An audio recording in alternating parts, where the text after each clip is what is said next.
Santiago es una ciudad diversa y vibrante, donde lo urbano convive con lo rural, donde grandes industrias se entrelazan con miles de pequeños emprendimientos. Una ciudad abrazada por la inmensidad de la cordillera y un valle que acoge a millones de personas. Sumado a esto, nos vemos inmersos ante un proceso de digitalización global que avanza a gran escala y nos exige estar a la altura del desafío con soluciones inteligentes y sustentables que mejoren la calidad de vida para la ciudad. Por eso, como Gobierno de Santiago, te damos la más cordial bienvenida a la Smart City Expo 2025, el evento internacional más importante del mundo en innovación urbana, organizado junto a FIRA Barcelona. Un espacio para reflexionar, dialogar y proyectar el futuro de nuestras ciudades.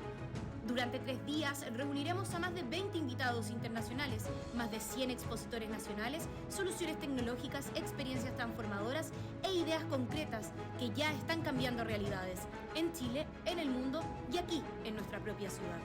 Porque construir ciudades más seguras y resilientes, avanzar en cohesión social, en movilidad sostenible, en vivir mejor, requiere del compromiso de todas y todos.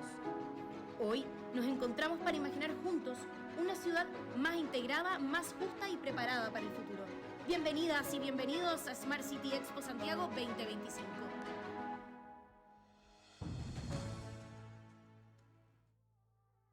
¿Aló? Ahí sí. Hola, buenas tardes. Primero agradecer a los que están hoy día acá en esta charla, en esta conversación que vamos a tener hoy día. Mi nombre es Cristina Huidobro, soy la gerenta general del Fondo de Agua Santiago Maipo, una corporación público-privada que tiene como foco la seguridad hídrica en la cuenca del río Maipo. Pero como yo soy solo la moderadora, lo más importante es presentar a las personas que nos acompañan hoy en este panel que se llama Gestión Estratégica del Agua, Sostenibilidad, Innovación y Colaboración. ¿Ya? Así que tengo conmigo hoy día a Jimena Ruz, ahí, para que sepan que eres tú, geógrafa de la Universidad Católica, especialista en contaminación ambiental, con una amplia experiencia en el desarrollo productivo ambiental de empresas nacionales, específicamente la prevención de la contaminación, la articulación público-privada y la negociación de estándares ambientales. Hoy es directora ejecutiva de la Agencia de Sustentabilidad y Cambio Climático de la Corfo. También nos acompaña María Teresa Ruiz Tagle, economista y doctora en Economía Ambiental y Urbana de la Universidad de Cambridge. Posee una larga trayectoria en política ambiental y urbana en América Latina y el Caribe, con énfasis en desarrollo sustentable y cambio climático desde una perspectiva regional. María Teresa hoy es la directora ejecutiva de la Red Líderes Empresariales por la Acción Climática. También nos acompaña Diego Carrasco Vallejos, que es abogado de la Universidad Católica, cosa que no sabía hasta que vimos la biografía, interesante. ¿Quién lo diría? ¿Quién diría que era abogado? Especializado en desarrollo sostenible, con 13 años de experiencia en la gestión de recursos naturales, relacionamiento comunitario y políticas públicas, gerente de asuntos corporativos y cofundador de WES, empresa dedicada a reducir pérdidas de agua en la red hídrica, y director además de Climatec, una asociación gremial de empresas de tecnologías climáticas en Chile. Y por último, pero no por eso menos importante, Ismaela Magliotto, ingeniera civil ambiental de la Universidad Federico Santa María, cofundadora y directora de la gestión de la ONG de Acción Climática 1.5. Ha representado junto a Chile como joven negociadora en 2 COP, integra el grupo de referencia de jóvenes de la ONU y es la Global Shaper del Hub de Valparaíso para el Foro Económico Mundial. Un aplauso, topísimo, ¿no? Oigan, igual les quería pedir que después de esta presentación métanse a mirar cada una de las organizaciones que nombramos, porque más allá de que son grandes presentadores y presentadoras, hoy día a mí lo que más me gustó de este panel es que se juntaron instituciones, o ya sean ONG, empresas o instituciones más públicas, pero de altísimo nivel y que son un tremendo aporte al país. Y bueno, ¿qué nos convoca hoy día? Bueno, todos sabemos que, o sea, y si no saben, se los cuento, estamos en una crisis obviamente climática, también una crisis estructural en términos de gestión hídrica, con una sequía, una mega sequía que se nos tiende a olvidar porque los 2 últimos años han estado medianamente lluviosos, pero no olvidarnos que el recurso hídrico está muy estresado. Además, esta distribución del agua es desigual a lo largo del territorio y observamos que de la región de Valparaíso al norte hay menos del 1% del agua total del país, y además que las precipitaciones en nuestra zona central han disminuido persistentemente desde el año 2010. Y además de esta menor disponibilidad hídrica causada no solo por el cambio climático, sino que también por tenemos una mala gestión del recurso, ¿ya? Y una demanda cada vez mayor. Entonces, hace que la gestión de las cuencas estén en un escenario crítico.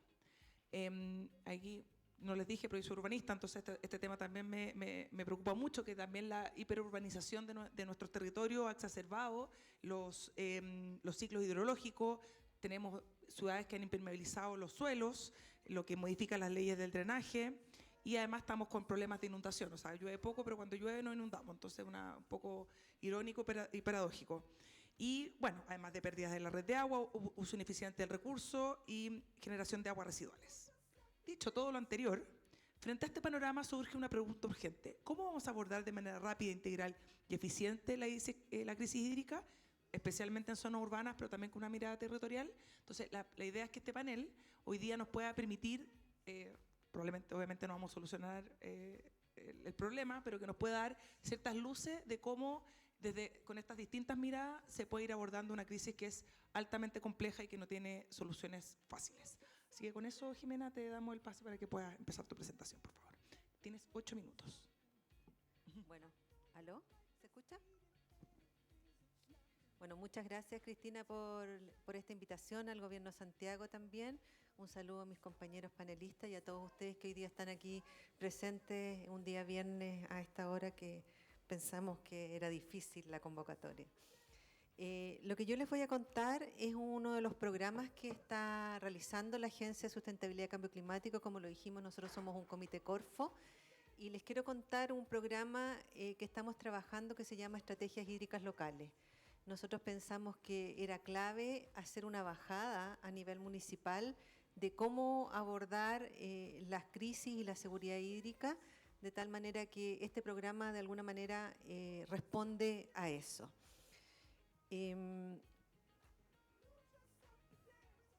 Contarles que la agencia como agencia tiene un rol clave en lo que es la implementación de las estrategias climáticas de largo plazo. Y y en ese mismo documento nos establece que somos una de las 4 agencias que de alguna manera puede apoyar la implementación. Junto a Corfo, junto a la Agencia de Sostenibilidad Energética y junto a CONAF. Y en ese rol que tenemos de agencia implementadora de esta estrategia, decidimos apoyar a los municipios y a los gobiernos regionales con una forma de enfrentar la seguridad hídrica. Y no voy a hablar de la crisis hídrica, sino que al revés, voy a hablar de cómo avanzar hacia una mayor seguridad hídrica. Entonces, ¿por qué nace este programa? Nace como una forma de aportar a la resiliencia de los distintos territorios a través de acciones bien concretas, porque nosotros somos una agencia implementadora, por lo tanto no buscamos hacer política, no buscamos hacer documentos ni diagnóstico. Nosotros asumíamos que el gran diagnóstico ya estaba, pero necesitábamos actuar, ¿ya? Implementar medidas.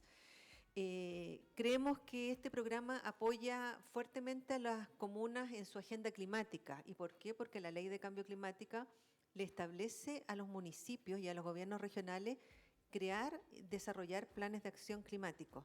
Entonces, de alguna manera también iba a aportar una mirada a esos planes que se estaba trabajando. Fortalecer la gestión de los municipios en un ámbito claro que es el tema hídrico. Pero lo importante es que estos programas nacen no como en forma individual con cada municipio, sino que nacen con una visión de cuenca. Entonces buscábamos que un grupo de comunas de una cuenca, una subcuenca, pudieran avanzar simultáneamente para que las medidas que toma una comuna no entorpezcan a otra comuna, ¿ya? O sea, lo que yo decido hacer aguas abajo no necesariamente es lo óptimo, a lo mejor lo tengo que hacer aguas arriba. En definitiva, este programa, su objetivo es prevenir y controlar la escasez hídrica a través del desarrollo e implementación de estrategias hídricas locales. ¿En qué consiste? Son 3 grandes componentes. Un primer componente que es la construcción de una hoja de ruta a través de una planificación local. Es decir, cada municipio tiene su hoja de ruta y tiene su plan de trabajo concreto de cómo avanzar en esta seguridad hídrica. Un segundo componente, posterior a que ya tenemos la hoja de ruta, decimos, bueno, no queremos que esta hoja de ruta quede en un escritorio guardado en un cajón, queremos implementarla. ¿Y cómo la vamos a implementar? A través de acuerdos de seguridad hídrica o acuerdos públicos-privados en los cuales la agencia coordina Y en esos acuerdos se establecen las metas y acciones y las medidas más de corto plazo que estuvieron en el componente 1, es decir, en esa hoja de ruta. ¿Por qué? Porque la Agencia de Sustentabilidad va a acompañar a esos municipios a implementar esa hoja de ruta, esas medidas de corto plazo. Y hay un tercer componente que tiene que ver con la transformación tecnológica. Es decir, estos acuerdos, estas metas, estas acciones que se establecen o estas medidas que surgen de estas hojas de ruta, hay muchas medidas que son tecnologías a instalar, tecnologías a implementar por distintos actores, y para eso hay recursos que los gobiernos regionales, quienes son nuestros socios estratégicos en esto, nos apoyan. Hoy día, bueno, antes de pasar a eso, la estrategia hídrica local es en el fondo un instrumento de planificación, de gestión municipal, de los recursos hídricos, que permite, en definitiva, programar e impulsar iniciativas concretas a nivel comunal para el uso eficiente y cuidado del agua. Nosotros hoy día tenemos 50 estrategias hídricas que ya hemos entregado a 50 municipios de nuestro país. Nosotros nos pusimos una meta 2022-2026 de 100 estrategias hídricas locales, ya llevamos 50. En esas 50 estrategias hemos tenido más de 120 talleres comunales, han participado más de 2.280 personas, 11 talleres con actores regionales, 25 talleres con funcionarios municipales, 1.773 personas respondieron encuestas. En definitiva, se han levantado las necesidades tanto municipales como de las empresas y sociedad civil en cada una de estas estrategias. Y eso ha generado una cartera en estas 50 comunas de más de 1.000 proyectos seleccionados por los municipios. Cada uno de esos proyectos tiene su ficha, su caracterización, su dimensión, su evaluación, de tal manera de que para los municipios sea fácil postular a recursos a los distintos gobiernos regionales posteriormente. En general, los proyectos nosotros los hemos agrupado en estos 4 grandes ejes. Un eje de seguridad hídrica para las personas, que en el fondo es mejorar la disponibilidad y calidad de agua de la sociedad común, con catastro de abastos individuales, con problemas de acceso, calidad de agua. Hay un segundo eje que tiene que ver con las actividades productivas, que es reducir los impactos asociados, mayor eficiencia por parte del sector productivo. Hay un tercer eje que tiene que ver con la seguridad hídrica para los ecosistemas, cómo protegemos y recuperamos los ecosistemas tanto acuáticos como terrestres. Y un cuarto eje que tiene que ver con la seguridad hídrica ante eventos extremos para reducir la cantidad de puntos de inundaciones y anegamiento. Entonces, estos 1.000 proyectos podríamos agruparlos en estos 4 grandes ejes de tal manera que los municipios tengan una respuesta. Hay muchos proyectos o fichas que se repiten en algunos municipios y eran comunes entre ellos. Perfecto, estoy terminando ya. El segundo componente son los acuerdos de producción limpia, que lo que es de alguna manera aportar a poder implementar esos proyectos de que estamos hablando. Y para eso lo que hacemos es un acuerdo entre la asociación gremial, que en este caso son las asociaciones de municipios, y las instituciones públicas, para avanzar con municipios y empresas en poder trabajar estos proyectos que ya están establecidos. Aquí es clave el trabajo con los municipios. El tercer componente tiene que ver con la transformación tecnológica, que son fondos específicos para el desarrollo de ciertos proyectos emblemáticos.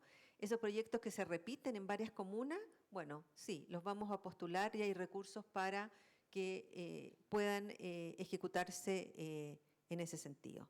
¿Qué tipo de proyectos? Reutilización o monitoreo, detección de fugas o riego tecnificado, entre otros. Por último, señalar que los grandes desafíos que tiene este programa tienen que ver con instalar las estrategias hídricas en la gestión municipal. O sea, nosotros vemos que los municipios no todos están con las mismas capacidades para poder avanzar en estas estrategias, y ese es un desafío para nosotros. Concretar la cartera de proyectos priorizados por las comunas. Tenemos dentro de estos 1.000 proyectos, hay algunos que dijimos, bueno, pero priorícenos cuáles son para usted los 5 más importantes, entonces de alguna manera tenemos una cartera de proyectos priorizados. Hay que movilizar a las empresas del territorio. Aquí no solo están los municipios, sino que están las empresas invitadas a ser parte de esto con medidas concretas, tanto de eficiencia hídrica como cuidado del agua, y también que estamos involucrando a las grandes empresas con proyectos de responsabilidad social dentro de la cuenca. Y por último, queremos articular con los distintos programas ya existentes, porque este es un programa más dentro de muchos otros programas que existen o dentro de muchas otras políticas que existen dentro de las regiones, dentro de los territorios. Por lo tanto, tenemos que estar muy alineados para no duplicar acciones. Muchas gracias.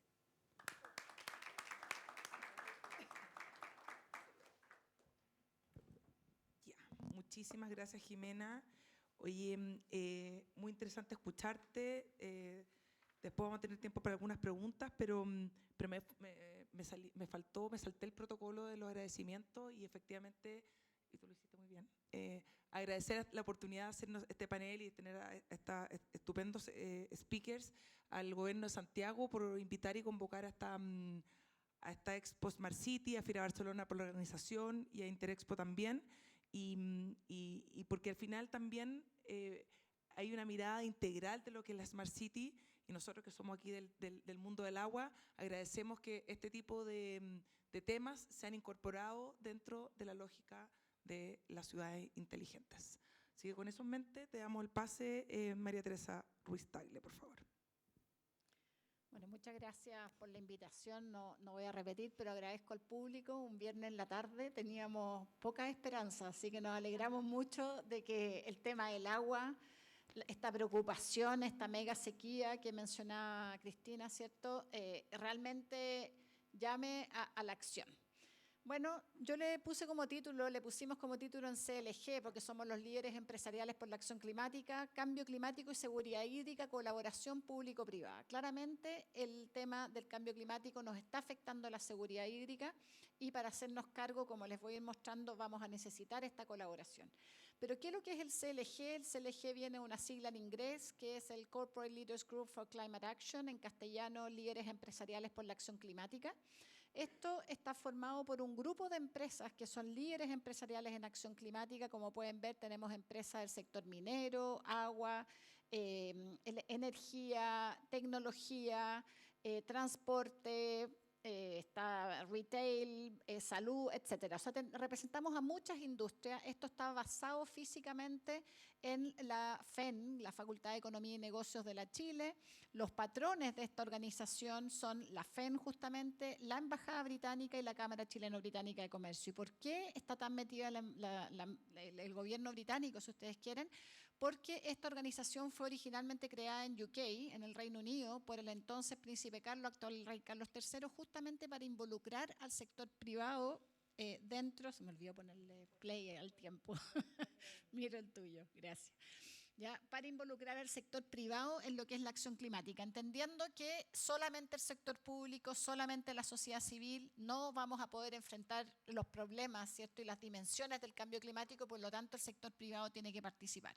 Entonces, una de nuestras grandes misiones es participar en la construcción de política pública climática desde la perspectiva del sector privado. O sea, nosotros necesitamos políticas públicas que conversen con el sector privado, que generen los incentivos correctos para poder hacernos cargo de los problemas y buscar las soluciones. Como bien lo decía Cristina, ¿cierto? Los efectos de cambio climático tienen efectos muy importantes en Chile. ¿Por qué? Porque Chile es un país muy vulnerable al cambio climático. Si bien Chile, en términos de emisiones, solamente genera 0,25% de las emisiones globales, somos un país tremendamente vulnerable al cambio climático. Y no solamente en temas de agua, como lo vamos a ver acá, sino también en incendios forestales, deslizamientos de tierra, deshielo de glaciares, aumento en el nivel del mar, etcétera.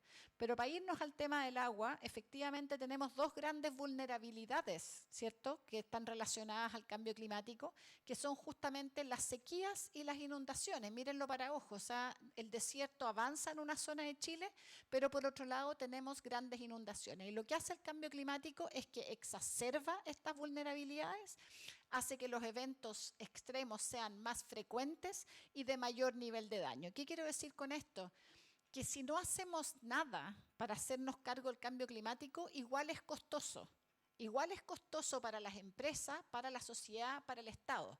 Entonces, Ok, muchas veces decimos, pero es caro hacerse cargo. Bueno, pero recordemos que si no hacemos nada, igual hay un costo que llamamos nosotros costo de la inacción. Y en el tema del agua, que es nuestro motivo principal, ¿cierto?, de hoy día, lo que quiero recalcar y que bien lo plantearon antes, era el tema justamente de la seguridad hídrica. Acá no es el agua por agua, sino es un tema de la seguridad hídrica. La seguridad hídrica también nos va a afectar la seguridad alimentaria, la seguridad energética, la seguridad sanitaria. Por lo tanto, hacernos cargo de un elemento tiene este efecto dominó positivo con respecto a otros temas. Y quiero remontarme, me quedo un poco apretada esta slide, estoy viendo por los lados, disculpen. Quiero mencionar un comité que de hecho estuvimos participando con Jimena el año pasado, que es el Comité de Carbono, Neutralidad y Resiliencia el año 2024, en que justamente me tocó, como CLG, participar en la Mesa del Agua.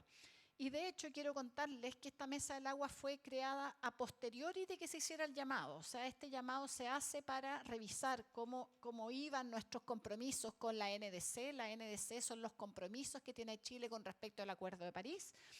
Y se iba a trabajar en distintos temas y fíjense que el tema del agua iba a ser trabajado de manera en todas las otras áreas. Y llegamos a esta reunión y finalmente también estaba Ismaela, ¿cierto?, en otra mesa, y llegamos a la conclusión de que en realidad el tema del agua para Chile era demasiado importante como para tenerlo así como mendillando un poquito en cada uno de los temas, sino que teníamos que tener una mesa para el tema del agua, ¿ya? Y es por eso que se generan estas propuestas, y quería mencionarla, que es el enfoque territorial integrado y multiactor para la seguridad hídrica en cuencas, y escogimos algunas cuencas, porque el mandato era que esto fueran acciones en el corto plazo, que involucraran al sector privado y que fueran factibles de ser implementadas, ¿ya? Y por lo tanto, si bien obviamente que el mandato, como bien lo dijo Jimena, ¿cierto?, es a lo largo de todo Chile finalmente, dijimos, bueno, acá tenemos que partir por las cuencas que están en mayores problemas. Y acá se mencionan 5 acciones, que es preservar, restaurar las cabeceras de cuenca, equidad en el acceso y uso sustentable del agua, mejorando la eficiencia hídrica y aprovechando las soluciones basadas en la naturaleza, potenciar nuevas fuentes de agua, sumamente importante. Tenemos que hablar de desalación, tenemos que hablar de reuso del agua. Financiamiento para la seguridad hídrica, de hecho les voy a mostrar después un tema, pero un tema es la resiliencia. Tenemos un problema de sequía, tenemos un problema de inundaciones, por lo tanto necesitamos construir resiliencia, ¿ya? Cuando nosotros hablamos de cambio climático nos referimos a 2 temas, que es la mitigación y la adaptación. Y en la adaptación nos tenemos que adaptar a estos eventos extremos del cambio climático, a esta escasez de agua, ¿cierto?, y a estas inundaciones. Y también el último tema es reducir las brechas de acceso y gestión en los servicios sanitarios rurales. Pero también les quería mencionar la actualización de la NDC, que justamente en temas de seguridad hídrica toma muchos de los elementos de este Comité de Carbono Neutralidad y los vemos reflejados en esta NDC, que son los nuevos compromisos de Chile con el Acuerdo de París en los próximos 10 años, o sea, desde el 2025 al 2030. Se los dejo acá presentados para avanzar un poco más rápido. Pero quería mostrarles algunos casos concretos de empresas, ¿ya?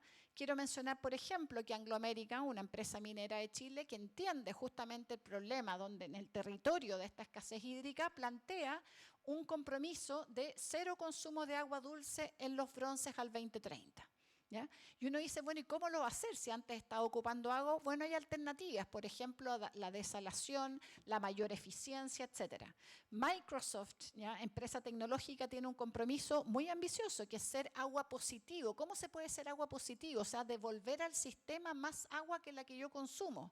Y de hecho, junto con el Fondo del Agua y proyectos que se fueron levantando en la región metropolitana, gracias a la Fundación Chile, por ejemplo, se identifica proyectos donde empresas pueden invertir para captar agua. O sea, tenemos un nivel de sequía tan fuerte que, por ejemplo, cuando tenemos un cerro, esa agua no permea adentro del cerro, simplemente resbala como refalín. Y el proyecto consistía en literalmente hacerle zanjas al cerro, de modo que el agua se pueda filtrar y se rellene en las napas subterráneas. Ese proyecto, por más fácil que sea, requiere de inversión, y es ahí donde entra este jugador, que fue en este caso Microsoft, a participar de este proyecto. Y como final, quiero mencionar, ¿cierto?, el caso de Aguas Andinas, y quiero resaltar dos temas. Uno de resiliencia, y que es justamente la construcción de este mega estanque de Pirque, que permite generar 34 horas de consumo para la ciudad, de autonomía.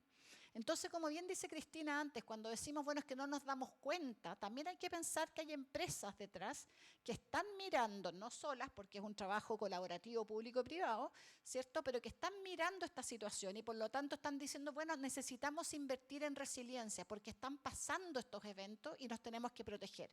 Y construyen esto. Y por otro lado, desarrollan el otro proyecto de biofactoría Las Farfanas, ¿cierto?, que permite la reutilización del agua en una conversación también con los distintos agentes y consumidores del agua para poder reutilizar esta agua, por ejemplo, entregándoselas a los agricultores, generando gas, generando fertilizante. Y simplemente para cerrar, quiero resaltar, ¿cierto?, la importancia de estas redes de colaboración. Nosotros trabajamos con ACADES, que es la Asociación Chilena de Desalación y Reuso. Hemos trabajado muy de cerca con el Fondo del Agua Santiago Maipo, con Cristina, y también hemos participado, ¿cierto?, en esta red de pacto de seguridad hídrica, porque creemos que la colaboración público-privada es fundamental para hacerse cargo de este tema. Y como les digo, nos tenemos que hacer cargo porque es costoso no hacerse cargo. No solamente es costoso hacerse cargo y nos va a aumentar el bienestar tanto de las personas como la posibilidad de desarrollo de los negocios. Muchas gracias. Muy bien. ¿Aló? Muchas gracias. Oye, y sin más preámbulos, darte el puntapié inicial ahí a Diego para que también hagas tu presentación. ¿Ahí está bien? Sí. Hola, ¿cómo están? Oye, muchas gracias a todos y con el permiso del respetable público, yo vengo del Maule, que coincidentemente significa río lluvioso o lluvia, y me quedan 2 horas y media, 3 horas de vuelta sentado, así que me voy a parar solo para la presentación.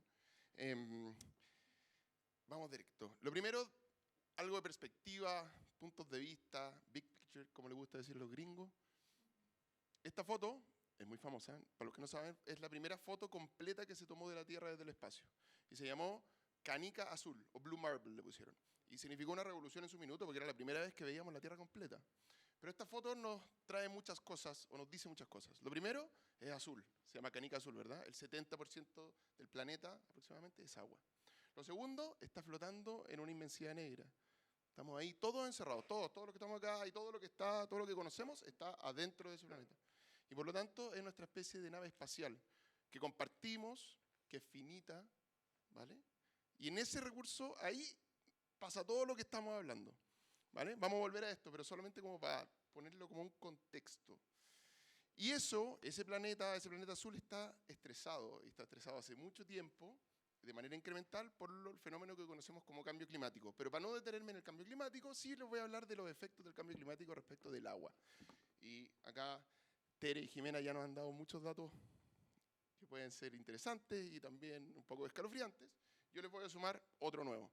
La ONU estima que al 2050 2/3 de la población mundial van a vivir en zonas de extrema o alta escasez hídrica. Adivinen dónde está Chile. Ya estamos en extremo. Somos de los pocos del hemisferio norte que estamos en extremo. Entonces, simplemente decirles que este es un problema de escala global, que en Chile es muy intenso y que es particularmente intenso donde vive la mayoría de las personas, en las ciudades. Y las ciudades siguen creciendo. Esa migración campo-ciudad que hoy aprendíamos en el colegio sigue sucediendo, ¿vale? Entonces, nada, como la urgencia del problema. ¿A qué ha llevado esto? A una agenda climática y con bajada en agua muy particular. ¿Ya? Hoy día vemos que desde el sector público, multinacional, también a escala nacional, hay muchas iniciativas, desde un capítulo especial de la ONU en agua, la conferencia mundial de agua también. Jimena ya nos contaba de lo que estamos haciendo en Chile con el caso de las estrategias hídricas locales, que la región metropolitana ha sido un caso o un ejemplo de cómo estamos tratando de impulsar eso. A nivel privado también, bueno, nos hablaba la Tere del caso de Microsoft, de cómo empresas están buscando ser agua positiva. No es sorpresa que ya los mercados estén tratando de transar futuros de agua en algunos lados. Y nuevas empresas, por ejemplo, a través del sello azul, que también es una iniciativa de la agencia acá en Chile, adoptando buenas prácticas. En ese contexto nace Climatec Chile, la primera asociación gremial de Latinoamérica que agrupa empresas de base tecnológica aplicada a combatir o solucionar algún problema derivado del cambio climático. ¿Ya? Esto lo hacemos desde la convicción de que Chile es un país especial porque tiene un territorio diverso, porque tiene una calidad humana, una población con un nivel de educación muy bueno, porque tenemos recursos naturales distintos, porque tenemos la posibilidad de ser un laboratorio, de verdad, donde las tecnologías se prueben, se concreten en Chile y sean exportables, ¿ya? Como que queremos romper ese paradigma de que solamente la tecnología alemana y japonesa es buena. En Chile se hace muy buena tecnología, y tecnología de escala global, que puede aportar a soluciones globales. Esa es nuestra tesis como gremio. Hoy día agrupamos a más de 40 empresas, que también les voy a contar un poco cómo lo hacen y qué es lo que hacen. Pero para volver al tema del agua, y sobre todo acá en la región metropolitana, lo dijeron, nos salvamos refalados del temido racionamiento, pero el fantasma nos ha ido. Hay en los últimos 2 años algo más de normalidad en la lluvia, pero en el mediano y en el largo plazo se espera que este sea algo que se intensifique, ¿vale? Entonces vamos a seguir mirando el nivel del embalse del Yeso, vamos a seguir viendo cómo están las proyecciones de acuerdo a la demanda en el futuro, y el mapa se muestra rojo. Pero para no ser tan negativos, también la Tere destacaba que somos un caso, y esto para que la gente lo sepa, es importante saberlo, un caso mundial de anticipación a los problemas de agua. O sea, el esfuerzo público-privado de inversiones, las piscinas que se han hecho, la previsión que se han tenido en comprar derechos, en hacer acuerdos con los regantes, con los generadores, con todos los actores. El caso de Santiago es un ejemplo de escala mundial, ¿vale? Y no es sorpresa, entonces, que la cabeza máxima de Veolia o Agua Andina, la principal empresa sanitaria que opera en Chile, nos diga, o mande un mensaje por la prensa, diga, parece que necesitamos una tarifa de cambio climático, ¿ya? Entonces también no perder de vista que hay costos dando vuelta, tú lo decías, Tere, el costo de actuar y el costo de no actuar. Y ahora lo que yo les vengo a contar es cómo estas tecnologías que agrupamos en Climatec, pero que hay muchas otras, estoy seguro, y ojalá de acá podamos conocer más, se aplican a este problema del agua. Entonces, en esta cuenca, que en mi cabeza iba a ser la cuenca del Maipo, pero tómenla como una cuenca referencial, de cordillera a mar. El agua tiene un ciclo, ¿verdad? Y parte arriba, bueno, parte quizás en el mar, se evapora, se condensa, precipita, en la cordillera se acumula, los glaciares. Yo creo que la Ismaela nos va a contar cosas interesantes sobre eso. Y después tiene todo un ciclo que pasa por la industria, por la agroindustria, por las ciudades, luego por funciones ecosistémicas, y en todas ellas hay alguna aplicación de tecnología. Por ejemplo, contarles que CaptaHidro, una de nuestras empresas asociadas, tiene un sistema de automatización de compuertas, de monitoreo en línea, donde agrupan a diferentes actores, donde hoy día generadoras, agricultores, industrias sanitarias pueden conversar, pueden coordinarse para la toma de mejores decisiones. O Cuenca Chile, que con una plataforma colaborativa ayuda a que, como una especie de Waze, los celadores que están en cada uno de los canales de riego puedan informar qué es lo que pasa. Quilimo, que contaba la Tere, que está ayudando a empresas como Microsoft en sus objetivos de seguridad hídrica, de agua positivo. Ayuda a los agricultores a gastar menos agua, financiando por las empresas que pueden contabilizar esa agua como ahorros o como aportes a la cuenca. O Binariotech, que desarrolla soluciones de tratamiento de agua para viviendas sociales. WES, que es mi empresa, que se dedica a optimizar la distribución de agua en las ciudades, que para los que no saben, se pierde alrededor del 30% del agua que se transporta. Hoy día vamos a inaugurar el primer centro de inteligencia hídrica municipal, trabajando con el Fondo del Agua, con la Municipalidad de Renca, con Coca-Cola. Otro caso, Freshwater, de una empresa amiga que está por ahí, Héctor, que tiene soluciones modulares para proveer de agua limpia y segura en lugares donde no hay abastecimiento asegurado. Nosotros creemos que en la ciudad siempre hay, pero en los lugares periurbanos hay lugares que están más alejados, donde las zonas de concesión no llegan. No es homogénea en la realidad de la ciudad. Muchas ciudades tienen humedales, tienen cuerpos de agua, lugares de alto valor ambiental que es necesario proteger. Nawi, por ejemplo, otra empresa social del gremio, lo hace con una metodología colaborativa con los vecinos. Último ejemplo, Ainwater, que está trabajando con la desaladora en Antofagasta para proveer de agua a toda la ciudad y a través de sus algoritmos hace que la planta sea más eficiente y mejor. O sea, a lo largo de todo el ciclo del agua tenemos ejemplos de tecnologías que hoy día se están aplicando con éxito y con tracción, y que son un ejemplo de tecnología que podamos exportar. Decirles que la diferencia de las tecnologías climáticas con otras tecnologías, como las tecnologías financieras, etcétera, que está todo bien, es que las tecnologías climáticas trabajamos sobre elementos naturales, que comparten esto que se ha llamado el dilema de los comunes, o la tragedia de los comunes. Básicamente, bienes que tienen libre acceso, pero que al usarlo excluye a los demás. Pero eso no es lo que hace un bien común. Lo que hace que un bien sea común es que hay personas, hay una sociedad que se está organizada en torno a cómo accedemos a esos bienes, que tiene reglas. Y esas reglas se construyen conversando, se construyen colaborando, dialogando. Hay algo que nos obliga a entendernos con los demás para poder gestionar estos bienes. Y eso hace que la colaboración, la innovación en la colaboración y sobre todo el poder pasar a la acción sea clave para las tecnologías climáticas. Con esto cierro. Vayan mi saludo a todos los emprendedores que hoy día están trabajando en tecnologías climáticas, porque estas son personas que no solamente han dedicado horas y recursos a esos negocios para que sean negocios rentables, sino que son personas que tienen convicción, que creen en la colaboración, que saben que hay algo más grande que lo que están haciendo ellos mismos, ¿vale? Y eso les impulsa, les da la energía, les permite ser un poquito más resilientes, aguantar un poquito más. Hay algo en la gente que está trabajando en el mundo climático que hace eso. Y los invito a que conozcan las historias de cada una de las empresas que están detrás de Climatec. Para terminar, volver a esta canica azul, acordémonos siempre que este planeta es el único que conocemos, el único que tenemos y que es finito. Pero tiene todo lo que necesitamos para vivir. Eso, muchas gracias.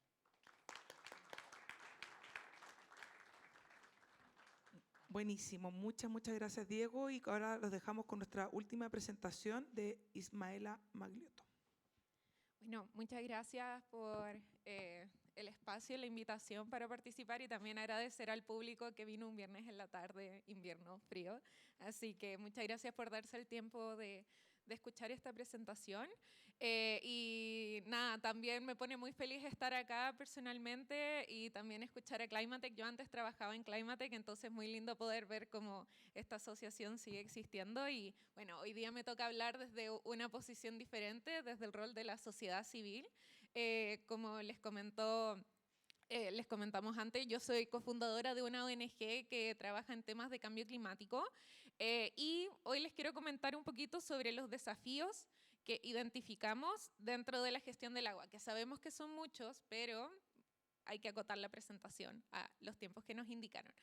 Lo primero, cuando hablamos de desafíos en la gestión hídrica, la primera palabra que siento que se nos viene a la cabeza es racionamiento. ¿Ya? Que bien lo comentó Diego, que el fantasma del racionamiento hídrico, de que eventualmente va a ocurrir, todavía no pasa, pero que no haya pasado no significa que el problema no esté presente, significa que tenemos suerte, pero tenemos que empezar a tomar acción. O sea, no podemos esperar a que cuando abramos la llave salga un hilito de agua para recién empezar a tomar acción al respecto y recién decir, oh, quizás deberíamos hablar de seguridad hídrica. No, tenemos que empezar a hacerlo antes, porque ya tenemos problemas de este tipo en otros lugares del país. Que no haya ocurrido aquí en Santiago, en la ciudad, no significa que no exista. Entonces, bueno, algo también súper importante cuando hablamos de seguridad hídrica, no es solamente el tema del racionamiento en las zonas urbanas, sino que también tenemos que garantizar el acceso al agua potable en los sistemas rurales, también en el tema del desarrollo de la agricultura, que es el gran consumidor de agua que tenemos no solo en Chile, en el mundo. También el riesgo de inundaciones por el tema de la sequía, que finalmente hace de que el suelo se compacte más, y bueno, ahí lo explicaba la Tere, de que cuando llueve hay escorrentía superficial, etcétera, ese tipo de desafíos que tenemos, y también deficiencia en la gestión. Entonces nos damos cuenta de que cuando tenemos problemas en la gestión hídrica, tenemos problemas en varias escalas, no solamente que no nos llegue agua a la casa. Y bueno, ¿cómo llegamos a esto? Muchas veces pensamos de que el cambio climático es el principal responsable de la crisis hídrica que estamos viviendo, y eso no es que sea falso, sin embargo, no es del todo cierto, al menos en la realidad chilena. Acá nos damos cuenta, por este estudio que hizo Fundación Chile, de que 40% del problema que tenemos con la seguridad hídrica proviene de una deficiente gestión del agua, ¿ya? Y solo un 12% proviene del cambio climático. Entonces nos damos cuenta de que hay un tema que nosotros sí podemos atacar como país, que muchas veces nos pasa de que, ay, pero somos un país chico, no generamos tantas emisiones, sin embargo nos tocan las peores consecuencias. Sí, eso es cierto, pero también tenemos que darnos cuenta de qué podemos hacer nosotros en el tema hídrico, y aquí en la gestión del agua podemos hacer bastante. Entonces aquí nos damos cuenta que el problema es estructural y no solo climático. Y aquí voy a ahondar en dos bueno, 3 puntos en particular sobre este tema. El primero, cuando hablamos de la recarga de las cuencas, se estima que 40% proviene de deshielo glaciar. ¿Y qué pasa? Que nos encontramos con esta situación. Desde el 2006 que existe un proyecto de ley para proteger los glaciares. Sin embargo, esa ley todavía no es aprobada. Y no sé ustedes qué piensan, pero yo siento de que si queremos hablar de seguridad hídrica, deberíamos proteger la fuente que nos entrega el agua. Entonces aquí tenemos una acción sumamente concreta que podemos hacer para avanzar en torno a la seguridad hídrica. Y esto es algo que organizaciones de la sociedad civil y personas, etcétera, están promoviendo hace bastante tiempo. ¿Ya? Entonces es importante que avancemos en la protección de los ecosistemas que nos entregan agua. Y yo sé que muchas veces a la sociedad civil se le ve como un poco que siempre nos estamos quejando por algo, pero la verdad es que deberíamos ver la protección del ecosistema no como un capricho, sino como una manera de cumplir con los derechos humanos, que los derechos humanos no son negociables. El acceso al agua, al saneamiento, no debería ser algo negociable, no debería ser como algo bonito de tener, deberíamos asegurarlos para todas las personas. Y para eso tenemos que proteger el acceso al agua y, por ende, proteger, por ejemplo, los glaciares. Pero también existe el tema del agua subterránea, etc. Entonces tenemos que avanzar en ese aspecto. Otro tema súper importante es que cuando hablamos de cómo está gestionado el agua al nivel país, nos damos cuenta de que existen 43 organismos, ¿ya?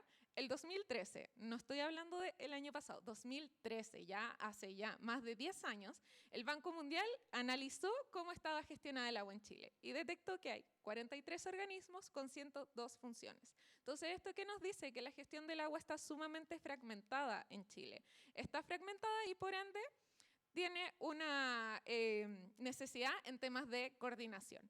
Entonces, bueno, no es que no se esté avanzando en esto, el Ministerio de Obras Públicas está avanzando en otro proyecto de ley que tiene que ver con una subsecretaría del agua.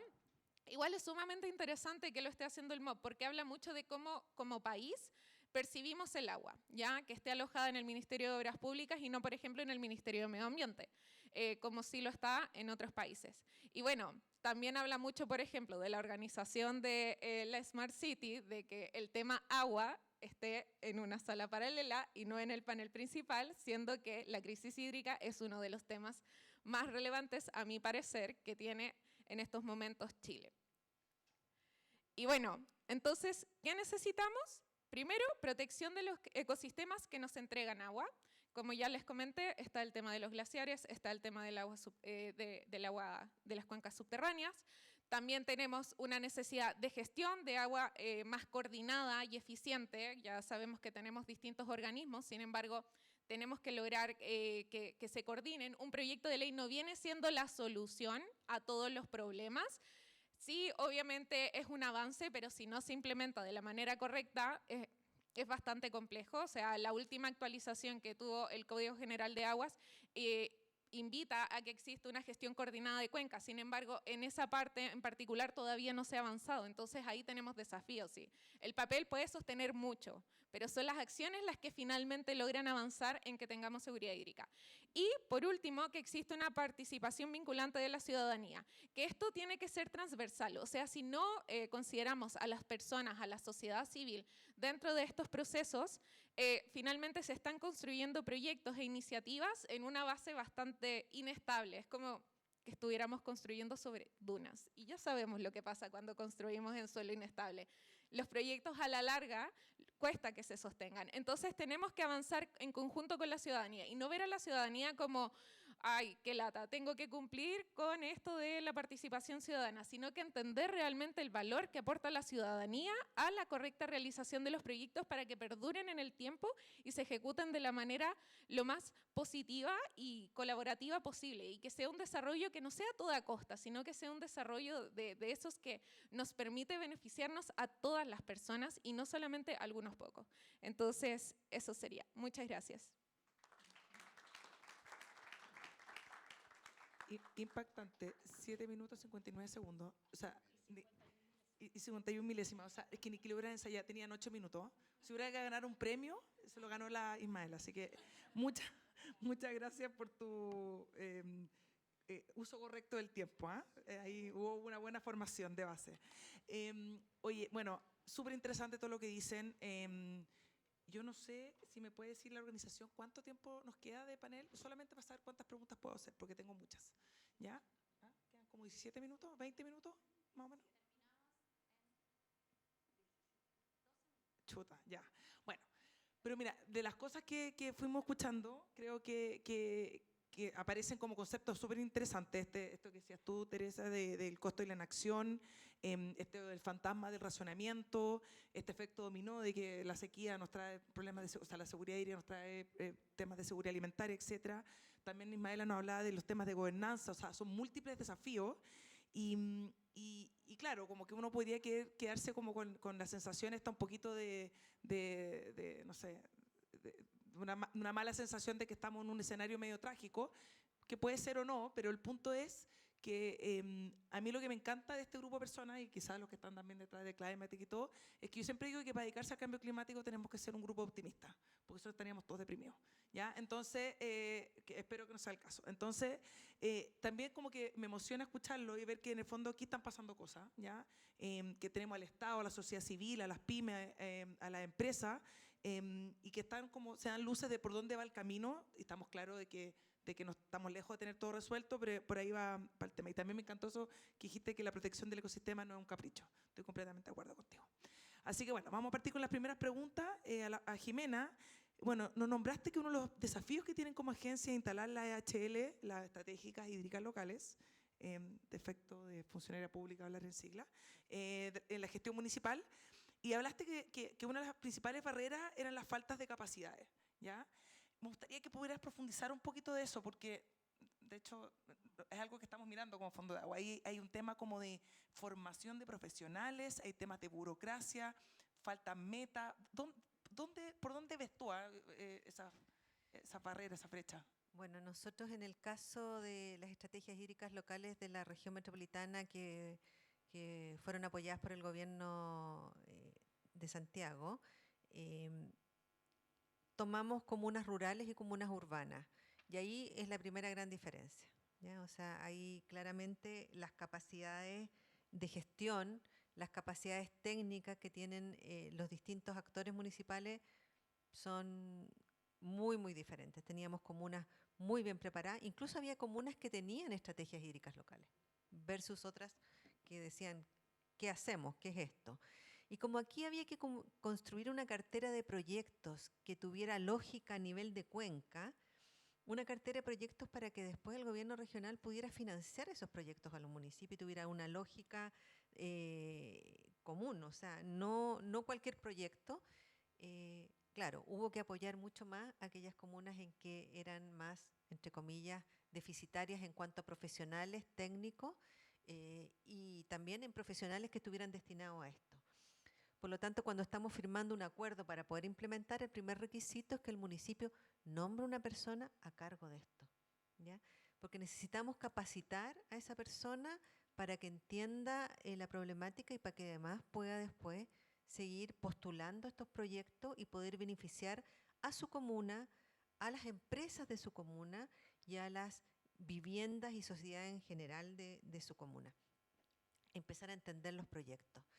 El segundo, sé que tenemos 12 minutos, así que, pero son como 3 cositas. Eso, las capacidades. 2, no existe ninguna capacidad de fiscalización por mandato de parte de los municipios, que eso también es un tema, ¿ya? 3, imagínate si estamos hablando de que habían 42 servicios, ¿ya? Imagínate un municipio, la capacidad de coordinarse o llegar a estas instituciones a nivel central, ninguna, ¿ya? Entonces ese también es un gran desafío de cómo se trabaja a nivel municipal, a nivel local, para poder hacer llegar o que se pueda entender esto, y esto tiene que ser con una visión más global. O sea, que el rol del gobierno regional es clave para que estos municipios puedan entender, ascender, mejorar y tener una seguridad hídrica. Y como cosa favorable, decir que esto ha permitido un trabajo colaborativo, muchos de ellos, estos talleres, estos trabajos con los municipios, y de alguna manera se está empezando a entender, a darle la importancia y a saber que teniendo estos proyectos priorizados, hay un gobierno regional que está diciendo, yo solo voy a apoyar a aquellas comunas que tengan estrategias hídricas locales y que los proyectos que presenten estén alineados a esta visión que tenemos de cuenca, no cualquier cosa. Entonces ahí nos estamos como un poquito ordenando y que los recursos se coloquen en forma más eficiente. Súper, excelente. Oye, qué bueno que nombraste eso de la visión de Cuenca, porque era algo, lo había notado y no lo dije, como que importante que eso, de que más allá hay una cartera infinita de proyectos, que cada uno esté buscando por dónde aportar, que no se nos olvide que la cuenca es una y que necesitamos mirarla de manera integral. María Teresa, ¿ya? Nos nombraste como unos buenos ejemplos de empresas comprometidas con aportar a las cuencas. Y te pregunto esto porque también de repente me pasa que vengo a estos paneles y me baja la ansiedad de como de, bueno, ¿y qué hacemos? ¿Cuáles son las acciones que hay que tomar?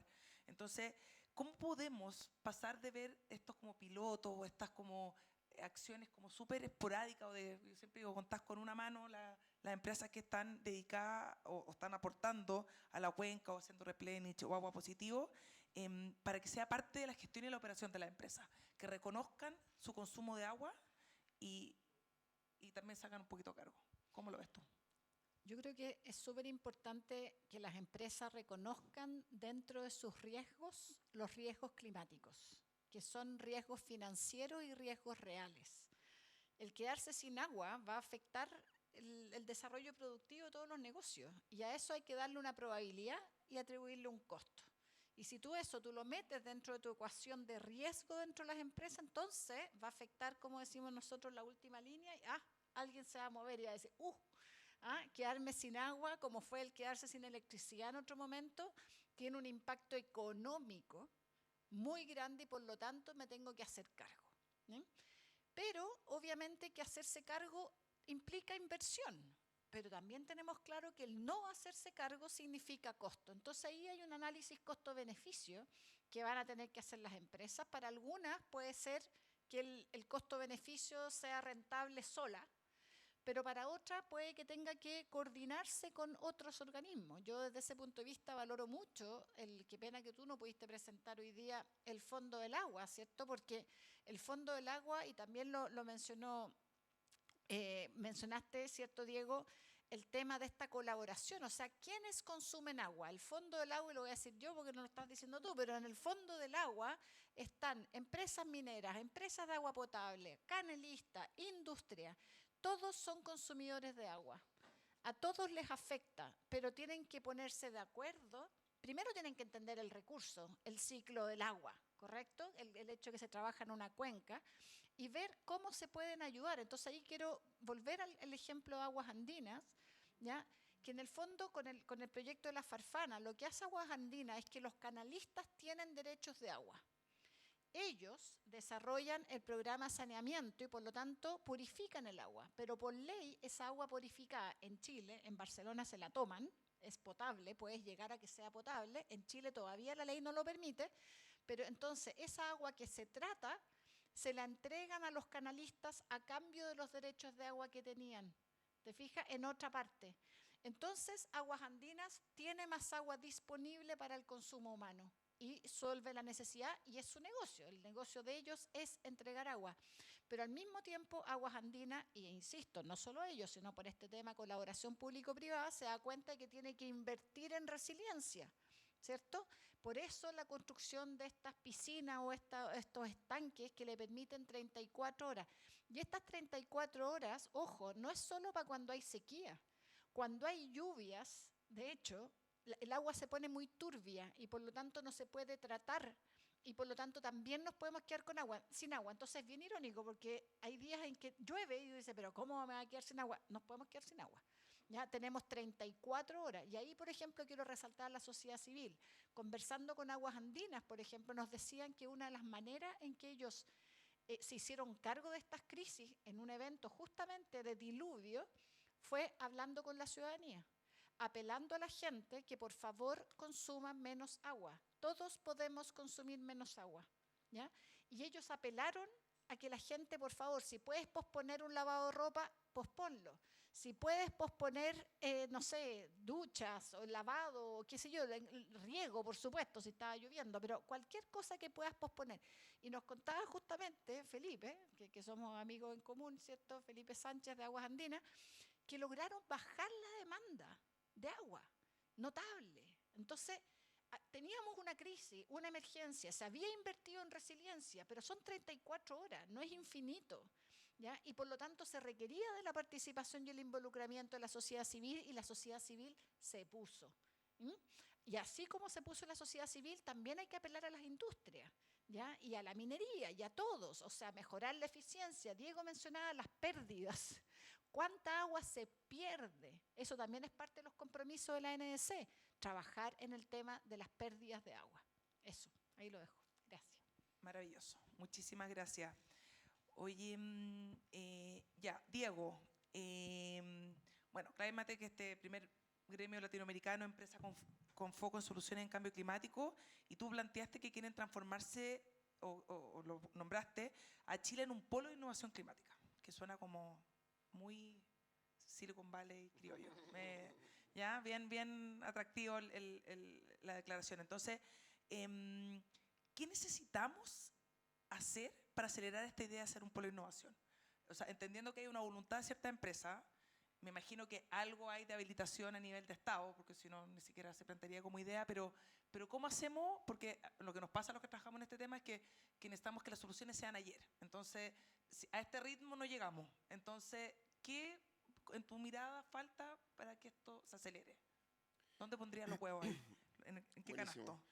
Sí, a ver, definitivamente faltan cosas, pero como tú comentabas y todos los que estamos acá, al menos nos creemos un poco optimistas. Entonces, creo que hay que partir por el vaso medio lleno. En Chile ya se hacen muchas cosas bien, y aunque nos cueste creerlo, Chile es un referente en esta materia, al menos a nivel latinoamericano. Tú vas a Latinoamérica y la gente te pregunta qué es lo que hacen, qué es lo que están haciendo bien en Chile. A nosotros nos pasa con nuestras empresas que llegan a México y nos dicen, ¿por qué en Chile hay tantas empresas que trabajan en agua? Y lo hacen bien. Entonces creo que hay que seguir haciendo lo que ya hacemos bien, y eso es múltiple. Por de pronto, un ecosistema de fomento a la innovación público-privada, al trabajo que ha hecho Corfo y que no lo viene haciendo ahora, lo hace desde principios de los 2000 o de este siglo, de fomentar, de apostar capital de riesgo de alguna manera. Todas, yo sin miedo a equivocarme, yo diría que el 95% de las empresas de nuestro portafolio son también parte del portafolio Corfo, empresas que recibieron plata, recursos, equity free, para innovar, para probar, para desarrollar, y eso es algo que tenemos que seguir haciendo. ¿Qué cosas nos faltan por mejorar? Definitivamente que haya un poquito más de atrevimiento, yo diría yo, tanto desde el Estado como demanda o como agregador de demanda para soluciones. Desde ahí que la contratación sea más fácil, que encontremos mecanismos que permitan conectar estas soluciones con quienes tienen el problema, los municipios, los gobiernos regionales, que se puede hacer, pero realmente, desde mi experiencia, es una tarea titánica. O sea, con el Fondo del Agua, que es una corporación público-privada, y articulando con municipios, nos hemos demorado con la Cristina 2 años y medio en sacar un proyecto. Esos son los tiempos. Entonces, eso... Es que tú llegaste al año, pero ya llevábamos año y medio antes. Entonces, hay harto de eso. Por el lado del mundo privado también, o sea, yo lo veo en temas de agua, ha sido muy notorio cómo ha cambiado la visión que tiene el mundo privado respecto del agua. Y en eso creo que ha ayudado mucho, por ejemplo, lo del trabajo de la Agencia de Sostenibilidad del Cambio Climático, impulsando el sello azul, una certificación, algo que a la empresa en su lenguaje le permita decir, ¿sabes qué? Esto me conviene porque está estructurado, porque tiene una visibilidad, porque además hay mucho de explicar también. Alguien lo decía acá, las capacidades. En agua hay muy pocas capacidades. Tú te encuentras con empresas multinacionales que no tienen nadie que sepa gestionar el agua. Hoy día uno pregunta por técnicos eléctricos, hay un montón, pero gente con especialización en agua se ve poco. Entonces eso también hay una brecha de capital humano que es necesario. Y bueno, el financiamiento siempre es muy importante. En la etapa, yo lo decía, en la etapa inicial quizás todavía tenemos hay una muy buena red de acceso a financiamiento, pero en estas etapas intermedias donde la empresa realmente necesita otro nivel de capital, con otro nivel de conexiones, es donde quizás todavía se puede hacer algún esfuerzo, y ahí destacar lo que están haciendo desde el gobierno con esta Agencia Nacional de Inversiones, que están explorando para un poco ser ese puente intermedio entre la Corfo y quizás después los financiamientos privados. Eso. Excelente, muchas gracias, Diego. Ahora, una pregunta para la Ismaela. Ya, en tu presentación señalaste que la fragmentación institucional dificulta la gestión efectiva del agua. Y con ese cuadro que nos mostraste, el que no lo había visto, le queda más que claro. Entonces, ¿hay algunos esfuerzos? Ya, bueno, yo personalmente conozco el organismo Cuenca del Maipo, donde junto con el Gobierno de Santiago y el Fondo Agua somos la Secretaría Técnica, pero son espacios voluntarios y no vinculantes. ¿Ya? Desde tu experiencia en la sociedad civil, ¿qué hace falta para articular de forma real y sostenida la colaboración entre las comunidades e instituciones públicas? ¿Y qué aspecto, así se lo puede hacer como 2 por 1, porque no vamos a tener mucho más tiempo, crees que permitirían que esta participación ciudadana no sea solo consultiva, sino que realmente incida en este tema particular del agua? Bueno, lo primero que yo creo que tenemos, bueno, no sé si es el caso de ustedes, pero no ver a la sociedad civil o a las ONGs como el enemigo. No somos el enemigo, no estamos en contra del desarrollo, solo que no queremos que sea a toda costa, ya no queremos que sea a costa de los ecosistemas. Entonces creo que partir por eso y no ver la participación ciudadana como un castigo, sino como hacerlo desde la buena voluntad y desde las ganas de querer construir algo que perdure. Ahí, dentro de los desafíos, siento que falta educación cívica, motivación por las personas por entender cómo pueden incidir de manera individual o colectiva, qué mecanismos existen y qué tan lejos pueden llegar las personas a incidir en algo. Creo que ahí falta motivación y, o sea, lo podemos ver como en las cifras que hay en los plebiscitos, de que la participación cuando es voluntaria igual es bastante baja. Entonces, siento que educación cívica es una patita por la que deberíamos partir, entender nuestro rol como personas, como ciudadanos, y desde ahí trabajar en los territorios, también entender de que las cuencas no responden a los límites geopolíticos que tenemos en el país. Entonces, involucrar a los actores vinculados a la cuenca, no necesariamente porque la cuenca del Maipo no responde solamente a la región metropolitana. Entonces, ahí tenemos que vincular a distintos actores. Sé que eso lo hace más complejo, meterle más pelo a la sopa, pero entender de que responda a los límites naturales. Y eso, y también mencionar, bueno, este ejemplo de la cuenca del Maipo en Chile. ¿Saben cuántas cuencas existen? Vamos, a participación. 101. Y tenemos una mesa en una cuenca. Solo una. Entonces, falta, y es un espacio voluntario, entonces falta que el espacio pase de ser voluntario a que sea obligatorio. O sea, todavía nos quedan 100 cuencas porque tengan un espacio colaborativo y ojalá vinculante eventualmente para poder trabajar. Así que eso me parece. Maravilloso.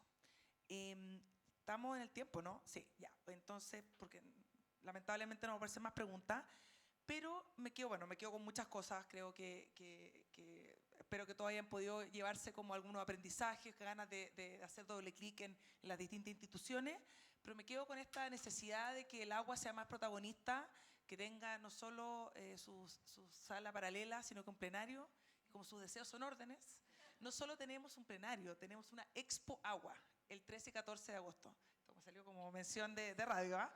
No, pero sí, la verdad es que el 13 y 14 de agosto el Gobierno de Santiago nuevamente invita a una feria como de estas características, con el Fondo Agua como coorganizador y con Interexpo, y la verdad es que porque todos los que estamos ahí involucrados sabemos que el agua necesita un protagonismo, necesita ser más que un tema más en una feria, así que todos estos temas que conversamos hoy día, hay muchísimos más que queramos profundizar, soluciones basadas en naturaleza, reuso, ¿cómo se llama esto? Gestión eficiente, gobernanza, agua y política. Todos esos temas los vamos a estar revisando en el 13 y 14 de agosto. Va a ser en el Metropolitan Santiago, es Casa Piedra, con buses de acercamiento desde Escuela Militar para que no reclamen por lo lejos. O sea, y está bien que reclamen, pero estamos dando una solución. Y se pueden meter a expoaguasantiago.cl para que vean más detalles. Así que esperamos verlo a todas y a todos allá. También varios de acá se van a repetir el plato, no en el mismo tema, no en la misma presentación, así que sería bueno verlos allá. Y ahora nos pidieron invitarlo a un plenario ahí en el salón principal que se llama Vivir Mejor, oportunidades para la integración y cohesión social, por si quieren seguir escuchando paneles interesantes. Y de nuevo, muchas gracias a estos tremendos expositores y a ustedes por estar acá.